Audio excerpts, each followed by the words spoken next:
I bet you thought you were going to camp in the back of this map with Earth rendering. Well, I have bad news for your far savior. Flash of Steel is here. Hello Summoners, and welcome to another episode of FEHology, the study of Fire Emblem Heroes. My name is Joel, and we're going to talk about Flash of Steel today. Now, this is the first season that I've thought there've been some real parity between the captain skills. There's this fantastic arms race between what you've got with Flash of Steel, which is hyper offensive, and Earth Rendering, which we've seen, which is ultra defensive. So, let's get into Flash of Steel and how exactly it works. This is a Desperation, Null Guard, Null Special Acceleration, which sounds great, but make sure you remember that this cuts both ways. That also works on the unit that it's on. For instance, I tried to do Flashing Blade Yuri about 7 times and it failed spectacularly. But let's just dive in to see how exactly this works. And as you guys can probably guess, Yuri is a great user of this. What you want in your Flash of Steel unit is a unit with high speed, null follow-up, and high damage. I know not a lot of units fit that bill, so understand that, but definitely Yuri is one of them. And you can see this is a pretty stock build. I think null follow-up and Life and Death 4 are on there special, but it's something that you can get pretty easily. Even Life and Death 3 would work here. You can see here, and this doesn't have Hardy Bearing. Understand that even if Athun had Hardy Bearing, this would still work, and we'll talk about why. Let's just jump right into this. This is a +0 Yuri here. We're gonna hit play. Now, as we're coming around, this whole setup here, this delivery system, if you will, this I found a player named Ryu was using this, and I just fell in love with it. That whole step where you pop Azura in front and then pop Dagger's duo skill gives a lot of range to units. And you can see specifically with Yuri, he's got range to do 3 and then move back. You can see Athun is in my sights here. We'll hit play. Now notice one of the things that has to happen here is some sort of cooldown reduction. I have Crom for that, but understand anyone with Infantry Pulse or another healer would do just fine. Once we're there, now one cooldown is key. So the way this is gonna work, okay, you notice hit once and then lethality triggers. What this is gonna do is get both of your units with just damage reduction specials or regular damage reduction. So the damage reduction special is going to trigger on the first hit, and that's why you don't want the special to go off then. That is key. It's very, very important. The nice thing about using Yuri in this configuration is that he can run away. Oh, Yuri. He's just going to be the king of this mode for quite some time. But you guys see how that works. Now, we're gonna start looking for other units to use that on, and understand that that mix of high damage, high speed is not the easiest to find, especially paired with null follow-up. So, the next unit that we're gonna look at with that is actually Ascendant Leg Yarn. This kind of represents a whole class of units. If we're looking at Fafnir has this in his weapon, Selena has this in her weapon, also the new Delthea does. The new Delthea would be very, very good in this system.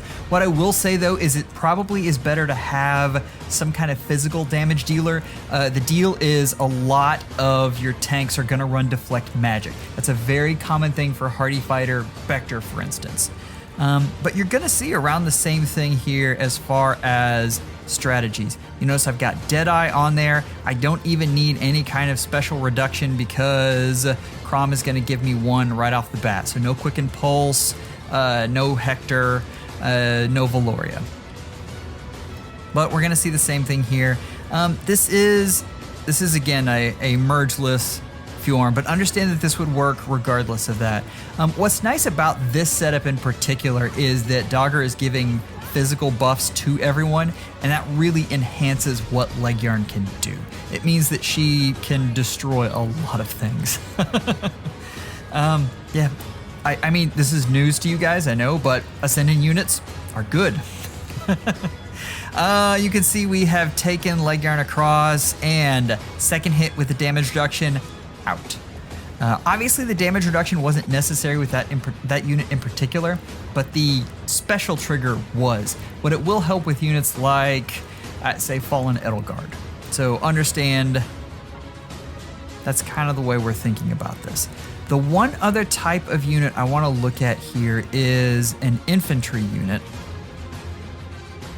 Now, one of the things you need is range, especially with this particular setup, and you guys can take this and mold this however you like. I'm sure you have great ideas on this, but understand that for this one, I am popping that duo skill and giving the most range to my units on turn 1. And that means on turn 1, I've got to make sure I get use out of this thing. So we're gonna put this in a different spot here. So I'm using regular Byleth here, or male Byleth rather, and female Byleth is another unit you can use, but because she has a lot of the same stuff in Flashing Steel in her weapon, it doesn't work quite as well. And Byleth has the additional support where he can give everyone null follow-up. Understand that if you really wanted to use male Byleth, attack defense ideal is not perfect. You'd probably want attack speed. Drive speed, that's terrible. I literally had to take Time's Pulse off because I needed it not to trigger on the first hit. If you had Pulse Smoke, it would be amazing. Like that is what you want right there. So you're gonna see the same thing that we're using. The reason I wanted to showcase this one in particular is because this is a raid boss that I'm going up against. Now it's raid boss Noe, which is not quite as powerful as some of the others, but don't underestimate Noe. She is quite powerful. What this setup did is it made them keep Noe away from the front of the combat. And that means I'm up against Alm and this thing here that always gets me, but doesn't matter. Bye. So you can see how that worked there. Obviously this is not against a hardy fighter unit, but those 2 hits back to back made sure that that unit went away. From there, obviously this unit dies, but the amount of focus that was put on that unit because it had Flash of Steel and because Noe was going to be in trouble was huge. From there, you can see the rest of the units. Well, Duo Dagger's good, right? So that is another example of how exactly to use this. Once you put a unit in that other slot there, and I've looked at other type of units. AoE would be a great thing to put here. You're gonna want that configuration a little differently. Like you're gonna want the charge to be ready to go right then. But you guys can see, what's another one? Ascendant Joshua. Really anyone with lethality. We talked about Fafnir just a second ago, but that takes a lot of charges to get him all the way up. But I mean, he would take out anybody at that point, and he would have a Canto as well, so he would be able to get away. It's nice, and he's not reavable like Yuri. If Yuri sees Reeve, he's basically shut down. But having an infantry in that spot and then getting danced by Azura is very powerful, and it expands what you can do because again, the number of 3 movement units that have null follow-up is very limited. You could take a unit like, say, Ishtar, and since she has null follow-up in her weapon, you could also put a lull in there, and then she would be good against both raid bosses and the hardy fighter units. One last thing, because I'm sure you guys are wondering, so how in the world do I counter this? I'll tell you, I don't think... But I'm begging you! I don't think that Far Savior units are going to be great this week. Because they're going to be so easy to take down, unless you get someone else with Earth Rendering. And then you have kind of the might on might battle there. But as long as you consider your Far Save expendable, I think you're fine. Understand most of the configurations I run in, they are. Far Saviors, you are never going to have a Far Savior that just can't get taken down. It just doesn't happen. The nukes in this game are too powerful, especially, I mean, they keep creating new ones and bringing them up. So you guys are seeing where this goes, right?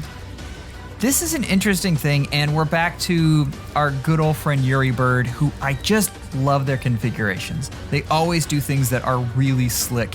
This time, now remember, Flash of Steel, you want fewer cooldown in your unit. So they've got Alphonse, who is bumping down the cooldown rather, and from there they have Pulse Smoke and Lethality at 1 hit.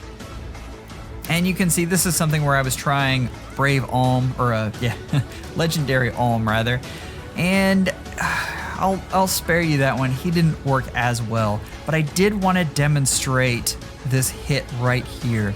Normally, I am perfectly fine with him taking out my frontliner, which is Azura. She is expendable, and if you've had to go that far, I can normally get a unit in return. In this case, though, you can see, and now he's running, but he's taken all of my cooldown away. And even when I try to get that back from Crom, he's basically saying your duo skill is going to be expended. And by he I mean Yuri. But Yuri is saying your duo skill has been expended. So all you have left to do is gone for that turn, and next turn I'm going to destroy you. But this is a very nice configuration, and if you are looking to build Yuri, I really like all of this. Like this is very, very good. And I think Flash of Steel is going to be an excellent Yuri week. I'll be honest, for me, if I see Yuri, he's probably going to be target number 1 for removing. So for Summoner Duels survival, just cancel Yuri. Summoners, I hope you've enjoyed this. I hope you enjoyed this dive in. I think this is going to be a really interesting week. Just don't be too reliant on tanks, and I think you're going to do great. So with that, have a good one. Schedule an appointment with your FEHologist real soon, and take care.